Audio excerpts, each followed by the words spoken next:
कुशल परिचारिकांची उपलब्धता वाढवण्याच्या दृष्टीने व राज्यातील गरीब विद्यार्थ्यांना शासकीय महाविद्यालयाद्वारे कमी शैक्षणिक शुल्कामध्ये दर्जेदार शिक्षण उपलब्ध होण्यासाठी राज्य मंत्रिमंडळाने नर्सिंग शिक्षणाच्या विस्तारास मान्यता दिलेली आहे।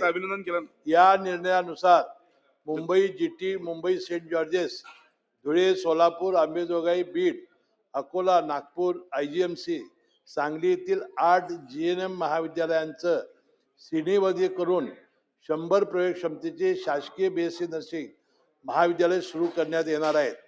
तसेच मुंबई JJ, नागपूर छत्रपती संभाजीनगर, पुणे व नांदेड या 5 विद्यमान शासकीय BSc नर्सिंग महाविद्यालयाची प्रवेश क्षमता 50 वरून 100 करण्यात येणार आहे।